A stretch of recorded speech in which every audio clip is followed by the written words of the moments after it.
Hello everyone. आज का जो हमारा टॉपिक है वो है पार्टीशन ऑफ बंगाल के बाद जो हिंदूज थे उनका क्या व्यू था पार्टीशन ऑफ बंगाल के बाद, और जितने भी ब्रिटिश थे उन्होंने क्या कौन कौन से एक्शंस लिए पार्टीशन ऑफ बंगाल के बाद।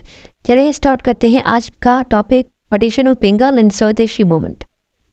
हिंदूज का ये व्यू था पार्टीशन ऑफ बंगाल को लेके कि ब्रिटिश जो है वो वीक करना चाहती है हिंदूज को, क्योंकि उस टाइम तक तो हिंदूज की जो है वो अपनी एक पार्टी बन गई थी जिसको कांग्रेस कहते हैं। और पार्टीशन ऑफ बंगाल के टाइम काफ़ी ज़्यादा पिटिशंस जो है वो गवर्नमेंट को भेजी कहीं के न पार्टीशन ऑफ बंगाल ना किया जाए, क्योंकि उससे काफ़ी ज़्यादा मसले होंगे। फिर भी जो ब्रिटिश ने है वो उन्होंने इरादा कर दिया था कि हम बंगाल का पार्टीशन करके रहेंगे और उसको दो जो कम्युनिटीज़ हैं उनमें डिवाइड करेंगे, हिंदूज और मुस्लिम। पार्टीशन ऑफ बंगाल के बाद हिंदूज ने एक मूवमेंट स्टार्ट की जिसको स्वदेशी मूवमेंट भी कहा जाता है।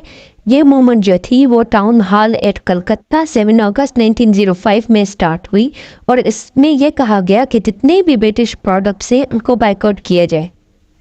स्वदेशी मूवमेंट जो है वो पूरे कंट्री में स्लोली स्प्रेड होती गई और उससे काफ़ी ज़्यादा प्रोटेस्ट देखे गए पूरे कंट्री में। हिंदूज ने डिसाइड किया कि जितने भी प्रोडक्ट्स हैं ब्रिटिश के, जैसे कि सॉल्ट, क्लॉथ और जितने भी प्रोडक्ट्स हैं उनको बाइकआउट किया जाए और उनका ना यूज़ किया जाए पूरे कंट्री में। उसकी वजह से स्वदेशी जो मूवमेंट है वो पूरे कंट्री में स्प्रेड होती गई और उससे काफ़ी ज़्यादा प्रोटेस्ट देखे गए। ना ही कोई हिंदू जो है वो ब्रिटिश जितने भी प्रोडक्ट्स हैं उनको बाय करेगा और ना ही उनका यूज़ किया जाएगा। उसकी वजह से जितने भी ब्रिटिश के प्रोडक्ट्स हैं उनके जो रेट्स थे वो गिरते गए। कई जगहों पे तो ये भी देखा गया कि जितने भी ब्रिटिश क्लॉथ है उनको जलाया गया और उनको पहनने से मना कर दिया। एट द सेम टाइम कितने इंडियंस वर्कर ने सीरीज ऑफ स्ट्राइक स्टार्ट कर दी पूरे कलकत्ता में। उससे क्या हुआ, जितने भी ब्रिटिश प्रोडक्ट्स थे वो उनकी जो प्राइस थी वो कम होती गई। ब्रिटिश को लगता था कि अगर हम अपने प्रोडक्ट्स जो हैं जैसे कि कपड़े और जितनी भी चीज़ें हैं और अगर हम उनको सेल पे लगाते हैं तो शायद लोग जो हैं वो खरीदे। बट ऐसा नहीं हुआ क्योंकि लोगों के अंदर गम और गुस्सा इतना था कि वो नहीं चाहते थे कि हम ब्रिटिश का कोई भी प्रोडक्ट जो है वो हम यूज़ करें।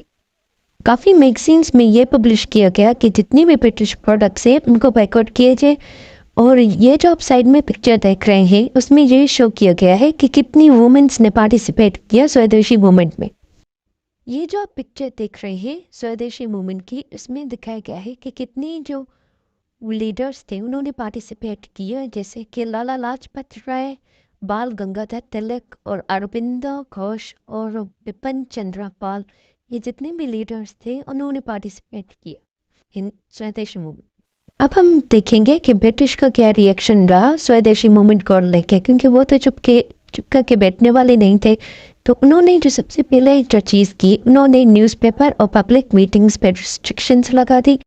1906 से लेकर 1908 तक जितने भी न्यूज़पेपर पब्लिशर्स थे और एडिटर्स थे उनको जेलों में डाला गया, क्योंकि उससे क्या था, ये जो भी न्यूज़ होती थी स्वदेशी मूवमेंट्स को लेके वो ईजिली स्प्रेड हो जाती थी पूरे कंट्री में। इस वजह से वो सबसे पहले जो है वो जेलों में डाला गया।